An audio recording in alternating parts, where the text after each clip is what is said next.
கர்த்தருடைய பரிசுத்த நாமத்திற்கு ஸ்தோத்திரம் உண்டாவதாக. நம்ம யாத்திராகமம் 13 அதிகாரங்கள் நம்ம பார்த்துக்கிறோம். இந்த தினத்தில் 14வது அதிகாரம் பார்க்குறோம். 13வது அதிகாரத்தில் கடைசியில் நம்ம பார்த்தது என்ன அப்படின்னா, இஸ்ரேல் ஜனங்கள் எகிப்திலிருந்து அணி அணியாய் கடந்து வந்தாங்கன்னு சொல்லி நம்ம பார்த்தோம். ஆனால் அவங்க பெலிஸ்தர் தேசத்து வழியாக கடந்து வந்தால் சீக்கிரமாக போயிடலாம்.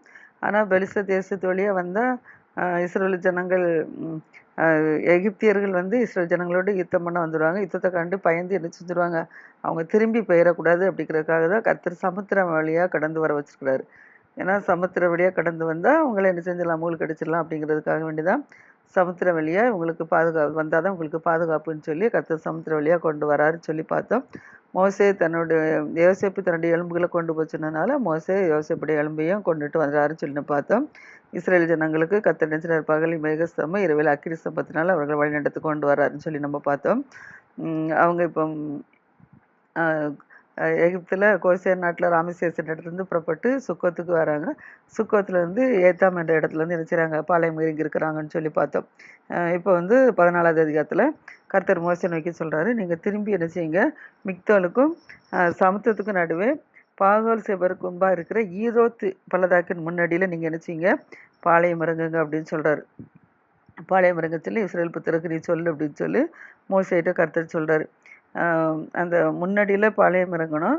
அது சமுத்திரக்கரையில் ஈரோத்து பள்ளத்தாக்கின் முன்னாடியில் அதுக்கு எதிராக இருக்கிற சமுத்திரக்கரையில் என்ன செய்யணும், பாளையம் இறங்கணும் அப்படின்னு சொல்கிறாரு. அப்பொழுது பார்வோன் நினைச்சிறான், இஸ்ரேல் புத்திரரை குறித்து அவர்கள் தேசத்தில் என்ன செய்வாங்க, திகைத்து திருறாங்க, வனாந்தரத்தில் அவர்களை அடைத்து போட்டது அப்படின்னு சொல்லி என்ன சொல்லுவாங்க. அதனால் நீங்கள் என்ன செய்யுங்க, நீங்கள் சமுத்திரக்கரையிலேருந்து தங்கிருங்கன்னு சொல்கிறாரு. ஆனாலும் பார்வோன் நினைச்சிறான், அவர்களை பின்தொடர்படிக்கு நான் என்ன செய்கிறேன், அவன் இருத்தை கண்டப்படுத்தி வச்சிருக்கிறேன். அதனால நானே கர்த்தர் என்பதை எகிப்தியர் எல்லாரும் அறியும்படிக்கு பார்வோனாலும் அவனுடைய எல்லா இராணுவத்தாலும் நான் நினச்சி மகிமைப்படுவேன், பார்வோனாலும் அவனுடைய எல்லா இராணுவத்தாலும் மகிமைப்படுவேன் அப்படின்னு சொல்லி கர்த்தர் சொல்கிறார்.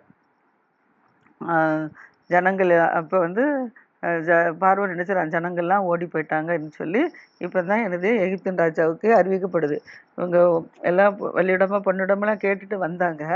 ஆனால் ஒரு அரண்மனையில் இருக்கிறனால ராத்திரி போன எல்லா வீட்டிலையும் தலைப்பிள்ளை சங்காரம் நடந்துச்சு. எல்லா வீட்லையும் தலைப்பிள்ளைகள் எல்லாம் இறந்து போனதுனால எல்லோரும் அழுகையும் குக்கர்லுமா இருக்கும்போது இவங்க கடந்து ஓடி வந்துட்டாங்கல்ல.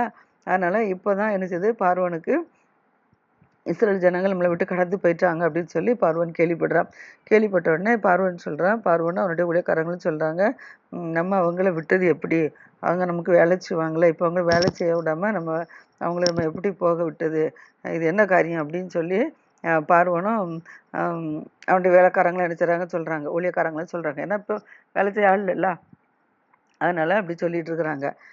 சொல்லிவிட்டு என்ன செய்கிறாங்க, இந்த என்னை நம்ம என்ன செய்வோம், விரட்டிட்டு போகணும், அவங்கள துரத்தி அவங்கள என்ன செய்யணும், கூட்டிகிட்டு வரணும், விரட்டிட்டு போய் அவங்கள கொண்டு வந்துடணும் அப்படின்னு சொல்லிட்டு என்ன செய்கிறாங்க, ரதத்தை பூட்டுறாங்க.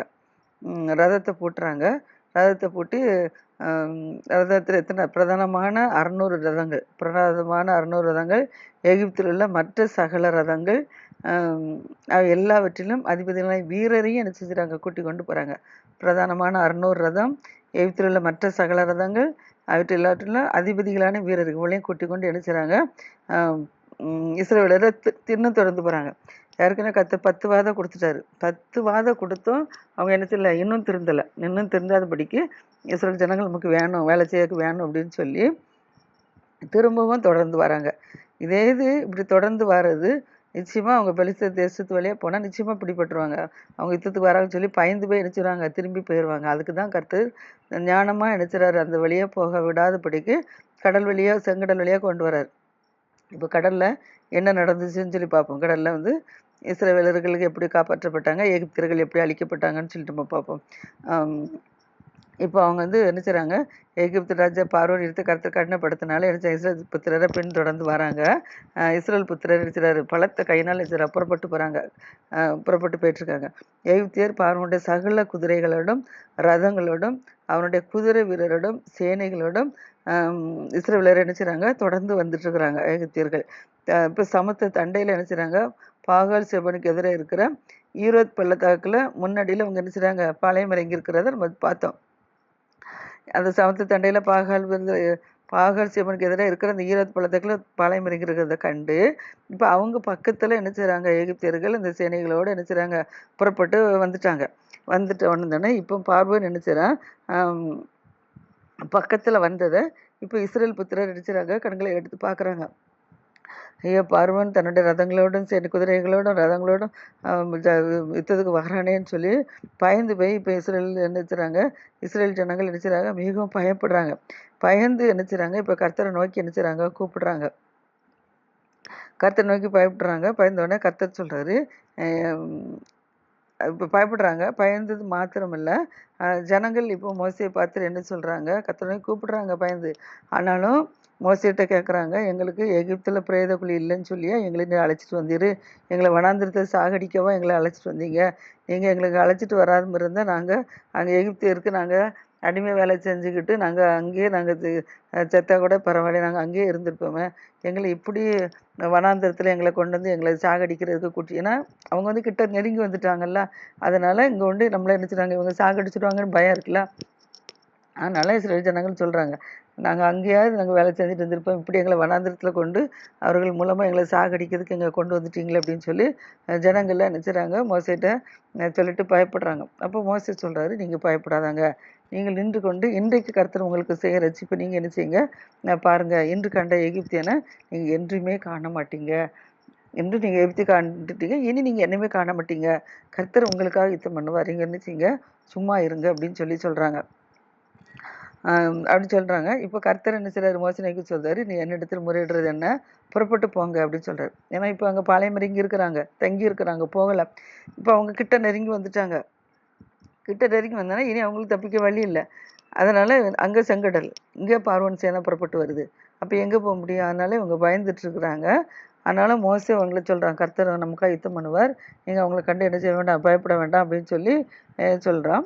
இந்த சமயத்தில் கர்த்தர் இப்போ என்ன சொல்கிறார், மோசையை பார்த்து சொல்கிறாரு, நீங்கள் மோசையிட்ட இப்போ முறையிட்டுருக்காங்கல்ல, இப்படி இருக்குது, அங்கே பார்வோன் சேனை வருது, இங்கே கடல் இருக்குது, நாங்கள் எங்கே போகிறதுன்னு சொல்லி கர்த்தர்கிட்ட என்ன செய்கிறாங்க. இப்போ மோசை என்ன செய்கிறாரு, கேட்கும்போது கர்த்தர் சொல்கிறாரு, என்னிடத்துல முறையிடுறது என்ன, நீங்கள் என்ன செய்யுங்க, சில ஜனங்களெல்லாம் கிளம்பு சொல்லி ஆயத்தப்படுத்தி நீங்கள் கிளம்புங்க அப்படின்னு சொல்கிறாரு. ஆனால் உன் கையில் இருக்கிற கோலை நீ என்ன செஞ்சுக்கோ, எடுத்துக்கா, ஒரு கோலை எடுத்து என்ன செய்ய, சமுத்திரத்தை பார்த்து நீட்டுங்கிறாரு. ஏன்னா அங்கே பார்வோன்னு சேனை, எங்கே சமுத்திரம், இப்போ போக முடியாதபடிக்கு நடுவில் இருக்கிறாங்க, அதனால தான் மக்கள் பயப்படுறாங்க. ஆனால் கர்த்தர் என்ன சொல்கிறாரு, உன் கையில் இருக்கிற கோலை எடுத்து எடுத்து சமுத்திரத்தை நேராக என்ன செய்ய நீட்டுங்கிறாரு. இப்போ சமுத்திரத்தை நீட்டும் போது சமுத்திரம் என்ன செய்ய பிளந்துடும். நீங்கள் பிளந்தோடனே இஸ்ரேல் ஜனங்கள் என்ன செய்கிறாங்க, அந்த சமுத்திரத்தை நடுவாக நீங்கள் என்ன செய்யுங்க, வெட்டாந்திரையில் எப்படி நடந்து போகிறீங்களோ அதே போல் நீங்கள் என்ன செய்யுங்க, நடந்து போகிறதுக்கு நான் உங்களுக்கு கிருபை செய்வேன், நீங்கள் அப்படி நடந்து வாங்க. ஆனால் பார்வோன் எகிப்தியர் என்ன செய்வாங்க, உங்களை விரட்டிட்டு வருவாங்க, அவங்க இடத்துல கடினப்படுத்தி வச்சுருக்கிறேன், அதனால் கடினப்படுத்தி உங்களை என்ன செய்வாங்க, பின்தொடர்ந்து வருவாங்க. ஆனால் பார்வோனுக்கும் அவனோட ரதங்களுக்கும் குதிரை வீரர்களுக்கும் என்ன நடக்குதுன்னு சொல்லி நீங்கள் பாருங்கள், நான் அவர்கள் மித்தல் நினச்சிவேன், நான் மகிமைப்படுவேன் அப்படின்னு சொல்லி கர்த்தர் என்ன சொல்கிறாரு. அப்போ நான் வந்து பார்வோனுக்கும் ரதங்களுக்கும் குதிரைகளுக்கும் முன்பாக நான் மகிமைப்படும் போது நான் தான் கர்த்தர் என்பதை எகிப்தியர் அப்போ என்ன செய்வாங்க, அறிந்து கொள்வாங்க அப்படின்னு சொல்லி கர்த்தர் சொல்கிறாரு. இப்போ இதே சொல்லிட்டு இப்போ என்ன செய்கிறாங்க, இஸ்ரவேல் ஜனங்கள் பகலில் மேகஸ்தம்பம் இரவில் அக்கினி ஸ்தம்பத்தினால வராங்கன்னு சொல்லி பார்த்தோம். இப்போ அவங்களும் நாளை தூதனானவர் என்ன செஞ்சார், முன்னால் முன்னால் வந்து என்ன செய்றாரு, பகலில் மேகஸ்தம்பம் இரவில் அக்கினி ஸ்தம்பத்தை தூதர்கள் முன்னால் சென்று என்ன செய்கிறாங்க, அவங்களுக்கு கொடுக்குறாங்க. ஏன்னா முன்னால் போகிற மக்களுக்கு பின்னால் வழிகாட்டி பிரச்சனை இல்லைல்ல, முன்னால் தான் வழிகாட்டணும். அதனால் கர்த்தர் என்ன செய்றாரு, அப்படி வழிகாட்டி முன்னால் நடந்து போயிட்டுருக்காரு. இப்போது பார்வோன் சேனை இவங்களை துரத்திட்டு வர்றதுனால கர்த்தர் என்ன செய்கிறாருன்னா, இப்போ தூதர்கள் என்ன செய்கிறாங்க, அந்த மேக ஸ்தம்பமும் அக்கினி ஸ்தம்பத்தையும் கடத்திட்டு வந்தவங்க அவங்க என்ன செய்கிறாங்க, பின்னால் வந்துட்டாங்க. இது வரைக்கும் இஸ்ரவேல் ஜனங்களுக்கு முன்னால் அவங்க வழி நடத்திட்டு போயிட்டு இருந்தாங்க. இப்போ அவங்க தூதர்கள் என்ன செஞ்சுட்டாங்க, அவர்களை விட்டு முன்னால் நீங்கள் நடந்து போங்கன்னு சொல்லிட்டு அவர்களுக்கு பின்னாக வந்துட்டாங்க. ஏன்னா பின்னாக எகிப்து சேனை வருது, அப்போ எகிப்து சேனை இவங்களோட மோத விடாமல் பாதுகாக்கணும்ல, அதனால தூதர்கள் என்ன செஞ்சுட்டாங்க, பின்னால் வந்துட்டாங்க. பின்னால் வந்து வராங்க. ஆனால் இஸ்ரேல் ஜனங்களுக்கு என்ன செய்யுது, பகலில் மேகஸ்தம்பமாக இருக்குது, இரவில் அக்கினி ஸ்தம்பமாக இருக்குது. ஆனால் எகிப்தியருக்கு அப்படி இல்லை. எகிப்தியருக்கு என்ன செய்யுது, கர்த்தர் மாற்றி கொடுத்துட்டாரு. இங்கே மேகஸ்தம்பம் இருக்கும்போது அங்கே என்ன செய்யுது, அங்கெல்லாம் 2 பேர் தான் இருக்குது. பகல வெளிச்சம் இருக்கலாம், ஆனால் ராத்திரி என்னது இங்கே அக்கினி சம்பத்தை கொடுப்பாரு, அங்கே அக்கினி சம் கிடையாது, அங்கே இருண்டு கிடக்கும். இப்படியாக என்ன செய்றாரு இருக்கிறாங்க. எகிப்து சேனையும் இஸ்ரேல் சேனையும் ஒன்றோடு ஒன்று சேராத விடாதபடிக்கு தூதர்கள் என்ன செய்றாங்க, நடுவில் வந்துட்டு மேகமோ அந்தகாரமோ என்ன செய்றாங்க அவங்களுக்கு கொடுத்து, அவங்களும் என்ன செய்றாங்க இவங்களை தொடராதபடிக்கு என்ன செய்றாரு வந்திருக்கிறார். ஆனால் இஸ்ரேல் ஜனங்கள் வெளிச்சத்தில் என்ன செய்றாங்க நடந்து வராங்க. பகலில் வெளிச்சம், இரவிலையும் வெளிச்சம். இரவில் பகலில் இயற்கை வெளிச்சம், இரவில் என்னது அக்கினி சம்பத்தில் வெளிச்சத்தை என்ன செய்றாரு கொடுத்து அப்படியே கொண்டு வந்துட்டுருக்காங்க. இப்போ வந்து மோசே என்ன செய்றாரு, தன் கையை கத்தர் சொன்னபடி என்ன செய்றாரு, சமுத்திரத்தின் மேலே என்ன செய்றாரு நீட்டுறாரு. நீட்டின உடனே இப்போ முழுதும் என்ன செய்யுது, ஒரு பழத்தை கீழ்காற்று அடிக்குது. பழத்தை கீழ்காற்றுனால சமுத்திரத்தை கத்தர் என்ன செஞ்சுட்டாரு, ஒதுங்க பண்ணி செய்யிட்டார். அந்த கோலை நீட்டின உடனே கத்தர் என்ன செஞ்சுட்டாரு, சமுத்திரத்தை நீட்டின உடனே கத்தர் முழுவதும் பழத்தை கீழ்காற்று நினைச்சாரு வீச செஞ்சு அந்த சமுத்திரம் ஒதுங்கும்படி செய்தாரு. அது வறண்டு போக பண்ணினாரு. ஜலம் பிளந்து 2ஆ பிரிஞ்சிட்டு, செங்கடல் நினைச்சாரு அந்த கோலை நீட்டினோடனே காற்று வீச செஞ்ச உடனே அந்த கடல் என்ன செய்யுது, 2ஆ பிரிஞ்சிட்டு, நடுவில் என்னது வனாந்திரத்தை போல என்ன செய்யுது வழி விட்டுட்டு. இப்போ சமுத்திரம் அந்த பக்கமும் என்ன செய்யுது மதில் போல நிற்கி, இந்த பக்கமும் இடது பக்கமும் மதில் போல நிற்கி, வலது பக்கமும் மதில் போல நிற்கி, நடுவில் வெட்டாந்திரையா இருக்கு. இந்த வழியா இப்போ என்ன செய்றாங்க, இஸ்ரேல் ஜனங்கள் கடந்து வந்துட்டு இருக்கிறாங்க. கடந்து வந்துட்டு இருக்காங்க. இதே அதனால என்ன செய்றாங்க, வெட்டாந்திரையில் என்ன செய்றாங்க நடந்து வந்துட்டு இருக்கிறாங்க. ஆனால் எகிப்தியர்களும் என்ன செய்றாங்க, இவர்களை தொடர்ந்து என்ன செய்றாங்க பின்தொடர்ந்து இப்போ இவங்களும் என்ன செய்றாங்க சமுத்திரத்துக்குள்ளே வந்துட்டாங்க. அவங்க வெட்டாத்திரையில் நடந்து போகிற மாதிரி இப்போ இவங்களும் என்ன செய்றாங்க வெட்டாத்திரைக்குள்ளே வந்துட்டாங்க. அவங்க என்ன செய்றாங்க, எகிப்தியர்கள் இவங்களை தொடர்ந்து வர்றதை பார்த்து இன்னும் இவங்க பார்வோனோட குதிரைகளோட ரதங்களோடும் குதிரைகளோட இவங்க பின்னால் நடந்து சமுத்திரத்தில் பிரவேசித்துட்டாங்க. ஆனாலும் ஜனங்கள் வச்சு அவங்களை பார்த்து சமுத்திரத்தில் வர பயப்பட தானே செய்வாங்க. ஆனாலும் கர்த்தர் என்ன செஞ்சிட்டாரு, இப்போ கிழக்கு வெளுத்து வரும் ஜாமத்தில் சூரியன் உதிக்க போகிற நேரத்தில் என்ன செய்றாரு, அக்கினியும் மேகமான ஸ்தம்பத்திலேருந்து எகிப்தின் சேனையை பார்த்து கர்த்தர் என்ன செஞ்சிட்டாரு, எகிப்தின் சேனையை கலங்கடிச்சிட்டார். எப்படி கலங்கடிச்சார் அப்படின்னா, அவங்க ரதங்கள்லாம் என்ன செய்யுது, இப்போ கடலுக்குள்ள சமுத்திரத்தில் இஸ்ரேல் ஜனங்களும் சமுத்திரத்துக்குள்ளே தான் ஒன்றாத்தில் வந்துட்டு இருக்காங்க. எகிப்தியரும் ரதங்களோட குதிரை வீரரோடும் சமுத்திரத்தில் நடுவில் தான் நினைச்சாங்க வந்துட்டு இருக்கிறாங்க. இப்போ வந்துட்டு இருக்கும்போது கர்த்தர் அவங்கள கலங்கடிச்சாருன்னா எப்படின்னா, ரதத்துலேருந்து என்னது உருளெல்லாம் கலண்டுட்டு, ரதத்துலேருந்து உருளை கழுது அவர்கள் ரதங்கள் எடுத்துறாங்க. உருளை கலண்டோடனே எப்படி ரதத்தை ஓட்ட முடியும், வருத்தத்தோடு தான் ஓட்ட முடியும். இப்போ அவங்க கிடைக்கிறதுக்கு எங்கே போவாங்க. அதனால் என்ன செய்றாங்க, ரதத்தை கலந்த உடனே அவங்க என்ன செய்றாங்க வருத்தத்தோடு என்ன செய்றாங்க அதை நடத்தி கொண்டு வராங்க. ஆனால் எகிப்தர் இப்போ என்ன செய்றாங்க, இஸ்ரேல் விட்டு என்ன செய்வாங்க, நம்ம ஓடி போவோம். கலண்டு விழுந்தோடனே ரதம்லாம் கலண்டு உடனே இப்போ அவங்களுக்கு எகிப்தியர்களுக்கு பயம் உண்டாயிற்று. நம்ம இஸ்ரவேலரை துரத்த வேண்டாம், நம்ம என்ன செய்வோம், நம்ம போயிடுவோம், ஓடி போயிடுவோம். அவங்க கர்த்தர் என்ன செய்றாரு, அவர்களுக்கு என்ன செய்றாரு, துணையாக நிற்கிறாரு.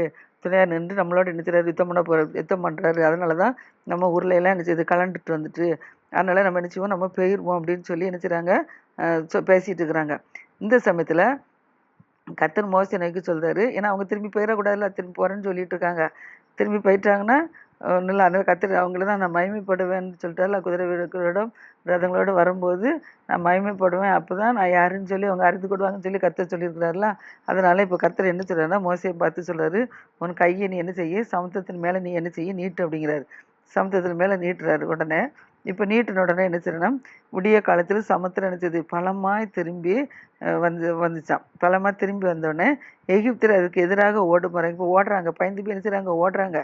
இது உருளெல்லாம் கலண்டுட்டு இன்னும் நம்ம நினைச்ச முடியாது, அங்கே யுத்தத்துக்கு போக முடியாது, கர்த்தர் அவங்களுக்கு துணை நிற்கிறார் அப்படின்னு சொல்லி இவங்க பயந்து என்ன செய்றாங்க ஓடுறாங்க. ஓடும்போது கர்த்தர் மோசையை கோலை நீட்ட சொல்கிறாரு. கோலை நீட்டினோடனே இப்போ சமுத்திரம் என்ன செஞ்சுட்டுன்னா இஸ்ரேல் ஜனங்களுக்கு வழி விட்டுருக்கு. இஸ்ரேல் ஜனங்கள் செங்கடையில் அந்த வனாந்திரத்தில் நடந்து போன மாதிரி கடலுக்குள்ளே நடந்து போயிட்டுருக்காங்க. எகிப்தியரும் அப்படி தான் வந்துட்டு இருந்தாங்க. இப்போ எகிப்தியர் வந்த இடத்துல கர்த்தர் என்ன செஞ்சுட்டாரு, காற்று வீசடிச்சு அந்த ஜனங்கள் ரதத்தையும் குதிரை வீரர்கள் இராணுவ வீரர்கள் எல்லாத்தையும் என்ன செஞ்சுட்டு எகிப்து ஜனங்கள் எல்லாம் ஜலம் வந்து குவியலாக நின்ற ஜலம் வந்து அவர்களை மூடி போட்டுட்டு, இவங்க முன்னால் போகிறாங்க, இவங்களுக்கு வெட்டாந்தரையில் இப்போ இருக்காங்க. பின்னால் ஜலம் வந்து வந்தோடனே இவனை செஞ்சுட்டு இப்போ ஓட முடியாதபடிக்கு பின்னாலேருந்து ஜலம் வந்துச்சு. இப்போ கடல் என்ன செஞ்சுட்டு அந்த பக்கம் முதல்ல நினைச்சாலும் இப்போ இங்கே வந்துடுச்சு. இப்போ அவங்க எங்கே ஓட முடியும், ஓட முடியாதுல்ல. முன்னால் ஓடினாலும் குதிரை ரதங்கள் எல்லாம் கலண்டு போயிடுச்சு, போட முடியாது. அங்கே கர்த்தர் துணை நிற்கிறாருன்னு கண்டுபிடிச்சிட்டாங்க. முன்னால் போனால் நமக்கு ஆபத்துன்னு கண்டுபிடிச்சிட்டாங்க. அதனால நம்ம இஸ்ரேலில் தொடர வேண்டாம், நம்ம வீட்டை பார்த்து போவோம், ஊரை பார்த்து போவோம்னு சொல்லி தான் அவங்க பின்னிட்டு திரும்புகிறாங்க. பின்னிட்டு திரும்பும்போது சமுத்திர பின்னால் வந்து நினச்சது காற்றடிச்சு எல்லாத்தையும் செஞ்சு மூடி போட்டோன்னே இப்போ இஸ்ரேல் ஜனங்கள் வட்டாந்திரில் போயிட்டுருக்குறாங்க. அவங்களுக்கு வலது பக்கம் இடது பக்கமும் ஜலம் அதில் தான் நிற்குது. ஆனால் இவங்க என்ன செய்கிறாங்க, அதுக்குள்ளே விழுந்த உடனே கடற்கரையில் என்ன செஞ்சுட்டாங்க, கடல் இப்போ எல்லாம் மூடி போட்டோன்னு இப்போ எல்லாரும் என்ன செய்றாங்க, செத்து போயிட்டாங்க. அவங்க ரதங்கள், குதிரை வீரர்கள், இராணுவ வீரர்கள், பார்வோன் முதற்கொண்டு இவங்களை பின்தொடர்ந்து வந்து அத்தனை பேர் என்ன செஞ்சுட்டாங்க, செத்து போயிட்டாங்க. எல்லாமே என்ன செஞ்சு பிஞ்சு போயிட்டு. இந்த சமயத்தில் கர்த்தர் என்ன செஞ்சார், இப்போ இஸ்ரேல் ஜனங்களை சமுத்திரத்துலேருந்து என்ன செஞ்சார், பாதுகாத்து வெளியில் கொண்டு வந்துட்டாங்க. இப்போ அவங்க பார்க்கும்போது கடற்கரையில் என்ன செய்கிறாங்க, இஸ்ரேல் ஜனங்கள் செத்து கிடக்கிறது என்ன செய்கிறாங்க, பார்க்குறாங்க. அப்போ கர்த்தர் வந்து என்ன செய்கிறார், எகிப்தியருக்கு செய்த அற்புதங்களையும் அதிசயங்களையும் இஸ்ரேல் ஜனங்கள் கண்டு என்ன செய்கிறாங்க, ஜனங்கள் கர்த்தருக்கு என்ன செய்கிறாங்க, பயப்படுறாங்க. பயந்து கர்த்தர் இடத்துல அவருடைய ஊழியக்காரனாகி மோசேயின் இடத்துல என்ன செய்கிறாங்க, விசுவாசம் வைக்கிறாங்க.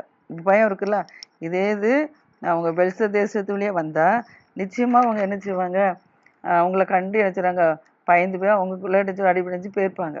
ஆனால் இதே இது அதனால தான் கர்த்தர் தந்திரமாக என்ன செய்றாரு, அங்கே போனால் யுத்தத்தை கண்டு மனமடைஞ்சு போயிடுவாங்கன்னு சொல்லி தான் கர்த்தர் சமுத்திரத்தின் வழியாக கொண்டு வர்றாரு.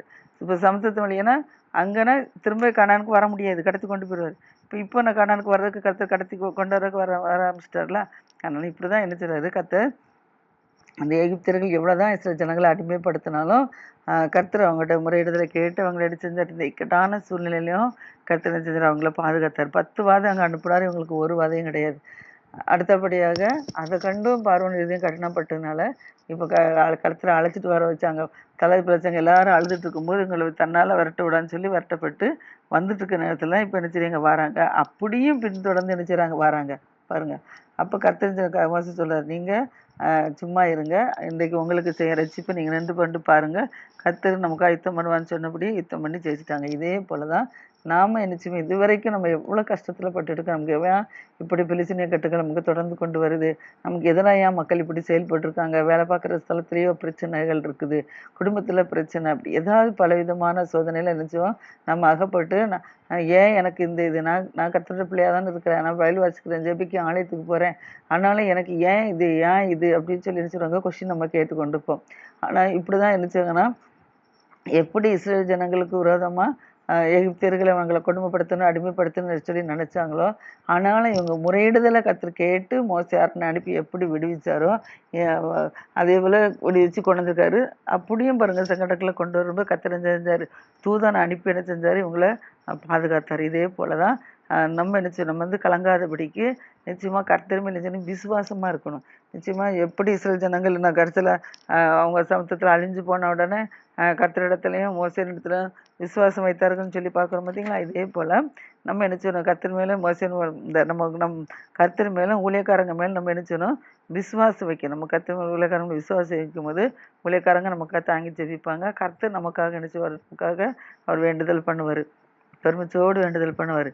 அதனால் நம்ம வர்றதான யுத்தத்தை கண்டோ, ஆபத்தை கண்டோ, பிலிசனியத்தை கண்டோ, வியாதியை கண்டோ, இல்லை வேலை இல்லாத பிரச்சனையை கண்டோ, இல்லை கடன் பாரத்தை கண்டோ, இல்லை குடும்ப பிரச்சனை கண்டோ, என்ன பிரச்சனை இருந்தாலும் தான் நீங்கள் கலங்கி போகாதபடிக்கு கர்த்தரை மாத்திரம் உறுதியாக செஞ்சுக்காங்க, உறுதியாக பிடிச்சிக்காங்க.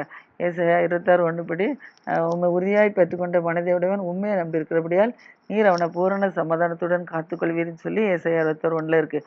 அதன்படியாக நம்ம நினைச்சுவோம், கர்த்தர் நம்ம உறுதியாக பற்றி பிடித்து கொள்ளும்போது நமக்கு எதிராக வரதான போராட்டத்திலிருந்து நிச்சயமாக கர்த்தர் விடுதலையை கொடுப்பார். ஆனால் அந்த போராட்டத்தை கண்டு என்ன செஞ்சிடக்கூடாது, பின்வாங்கி போயிடக்கூடாது. இஸ்ரேல் ஜனங்கள் எகிப்தில் கண்டு பின்வாங்கி போயிடுவாங்கன்னு சொல்லி கர்த்தர் அவங்களுக்கு அதுக்கு தகுந்த வழியை உருவாக்கி கொண்டு வந்தார். அதே போல தான் நம்மளும் பின்வாங்காதபடிக்கு நம்ம கர்த்தர் நம்மளும் என்ன செஞ்ச கர்த்தரும் நம்மளையும் ஒரு தகுந்த வழியை உருவாக்கி நம்ம என்ன சொல்லி பாதுகாத்து கொண்டுருவார். அதனால எந்த பிரச்சனையாக இருந்தாலும் கண்டுடுங்க செய்யுங்க, பயப்படாதாங்க. கர்த்தர் என்ன செஞ்சுக்காங்க, உறுதியாக பிடிச்சிக்காங்க. கர்த்தர் நிச்சயமாக என்ன செய்வார், நம்மளை பாதுகாப்பார். அடுத்தபடியாக 15வது அதிகாரத்தில் இப்போ அதுக்கு வரும் பார்த்தீங்களா, இஸ்ரேல் ஜனங்கள் பார்வோனுக்கு பாருங்க அழிக்கப்பட்டாங்க. முந்தி தலைப்புல மட்டும் தான் அழிக்கப்பட்டுச்சு. இப்போ பின்தொடர்ந்து வந்த இராணுவங்கள் எல்லாம் அழிஞ்சு போச்சு. இனி அவங்களால தொடர்ந்து வர முடியுமா, வர முடியாத அளவில் ஆயிடுச்சு. அதே போல தான் நமக்கு நிச்சயமாக இவ்வளோ நாள் பட்ட கஷ்டத்துக்கு கர்த்தர் விடுவிச்சு அவங்கள நம்மளை பின்தொடராதபடிக்கு கர்த்தர் விழிச்சிருந்தார். நிச்சயமாக நம்ம பாதுகாப்பார். அதனால் நாம் பயப்படாதபடிக்கு கர்த்தருக்குள்ள உறுதியாக இருப்போம், கர்த்தரும் பாதுகாப்பாராக. 15 அதிகாரத்தில் இப்போ என்ன செய்கிறாங்க, மோசேயும் இஸ்ரேல் ஜனங்களும் இஸ்ரேல் ஜனங்களை எகிப்தியரை எல்லாம் செஞ்சுறாரு, கடலில் மூழ்கி போட்டதுனால பாட ஆரம்பிச்சிட்டாங்க. கர்த்தரை புகழ்ந்து பாடல்கள் பாடுறாங்க. என்ன பாட்டு பாடுறாங்கன்னா, நான் கர்த்தரை பாடுவேன், அவர் மகிமையாக வீட்டு சிறந்தார், குதிரையும் குதிரைவனையும் கடல்லே தள்ளிட்டார். ஏன்னா புகழ்ந்து கர்த்தரை பாடுறாங்க. கர்த்தர் இப்போ நினைச்சிட்டாங்க, அவங்க குதிரையும் குதிரை வரை நினைச்சிட்டு கடலில் தள்ளிட்டாரு. அதனால கர்த்தர் நம்ம நினைச்சிட்டார், இஸ்ரேல் ஜனங்களுக்கு பலனாக இருந்தார். அதனால கர்த்தர் நினைச்சிட்டு அவருக்கு இதமாக இருந்தார். கர்த்தர் தான் ரட்சிப்பு, மனவர் கர்த்தரே எங்கள் தேவன், அவருக்கு நான் வாசஸ்தலத்தை நாங்கள் ஆயத்தம் பண்ணுவேன்னு சொல்லி, அவரே என் தகப்பனுடைய தேவன், அவரை நான் உயர்த்துவேன், கர்த்தரே யுத்தத்தில் வல்லவர், கர்த்தர் என்பவர் அவருடைய நாமம், பார்வன் ரதங்களையும் சேனையும் சமுத்திரத்தில் தள்ளிட்டாரு. அதனால பிரதான அதிபதிகள் எல்லாரும் சமுத்திரத்தில் எல்லாரும் என்ன செஞ்சுட்டாங்க, அமிழ்ந்து மாண்டு போயிட்டாங்க. ஆழி அவர்கள் நினைச்சது மூடி போட்டுட்டு கல்லை போல நினைச்சாங்க, அமிழ்ந்து போயிட்டாங்க. அவருடைய வலதுகரம் பழத்தினாலும் மரத்தினாலும் சிறந்திருக்கிறது, பகஞ்சனை நொறுக்கி போட்டுட்டு. அதனால உமக்கு விரோதமாக எழும்புறவர்கள் முக்கியமான பலத்தினாலும் என்ன செஞ்சாங்க இருந்தாங்க. அவர்கள் மேல் கோபாக்கின்னு என்ன செஞ்சார், நீரை அனுப்பிட்டீர். உமது நாசின் சுவாசகத்தினால் ஜலங்கள் கூட நினைச்சது ஜலம் குவிந்து நின்றுச்சு. ஆனால் வெள்ளம் குவியலவா நின்றுச்சு. ஆழம் ஜலம் அவடுக்கல இருந்துச்சு, கடலில் உறைந்து போக பண்ணிட்டு. அதனால் தொடருவேன், பிடிப்பேன், கொள்ளையாடி பங்கிடுவேன்னு சொல்லி ஆசையாக அவங்க தொடர்ந்து வந்தாங்க. ஆனாலும் பட்டயம் அவர்கள் என்ன செஞ்சுட்டு சங்கரிச்சுட்டு கர்த்தர் காற்றை வீச பண்ணார். காற்றை வீச பண்ணி கடலில் என்ன செஞ்சு அவர்களை மூடிப்பட வச்சார். திரளான தண்ணீரில் அவங்க என்ன செய்றாங்க, ஒரு ஈயத்தை போல அமிழ்ந்து போயிட்டாங்க. அதனால் கர்த்தாவே தேவர்கள் உமக்கு ஒப்பானவர் யார், பரிசுத்தத்தில் மகத்துவம் துதிகளில் பயப்படுதக்கரும் அற்புதம் சேர்மாயா உமக்கு ஒப்பானவர் யார் அப்படின்னு சொல்லி நினைச்சாங்க. மோசேயும் இஸ்ரேல் ஜனங்களும் புகழ்ந்து கர்த்தரை பாடுறாங்க. வலது கரத்தை நீட்டினே அது நினைச்சது கடல் அவர்களை மூடி போட்டுச்சு. அதனால் பெலிஸ்தீன்கள் நினைச்சு குடிகள் அவர்களை திகில் பிடிக்கும், ஏதோ அமீர நினைச்சுவாங்க, கலங்குவாங்க, பயமத்திகள் அவர்களை பிடிக்கும் அப்படின்னு சொல்லி நினைச்சாங்க. கர்த்தர் சதா காலமாக ராஜரிகம் பண்ணுகிறார். பார்வன் குதிரை இராணுவம் எல்லாமே என்ன செஞ்சுட்டு கர்த்தர் வெட்டாந்திரையில் நடந்து போக வச்சு அவங்களை அழிச்சு போட்டார். நம்மளை என்ன செஞ்சார், நம்மளை பாதுகாத்தார் அப்படின்னு சொல்லி என்ன செய்கிறாங்க, அவர்கள் பாட்டினாங்க. அதே போல் மிரியாம் என்ன செய்கிறா, தம்பூரி நிசெல்லாம் எடுத்து மிரியாம் ஆரோடைய சகோதரி மிரியாம், அவள் தீர்க்கதரிசி, அவளும் என்ன செஞ்சிட்டான்னா இதே போல் கர்த்தரை புகழுவேன் அப்படின்னு சொல்லி குதிரை வேணும் கர்த்தர் கடலில் தள்ளினார்னு சொல்லி பாட ஆரம்பித்தா. அவளோட சேர்ந்தவர்கள் சேர்ந்து எல்லாரும் செஞ்சாங்க, பாட ஆரம்பித்தாங்க. இப்போ கர்த்தர் என்ன செய்கிறாங்க, இஸ்ரேல் தேசத்துலேருந்து சூரியன் வந்து மீண்டும் நாளை கர்த்தர் ஆசீர்வாதம்.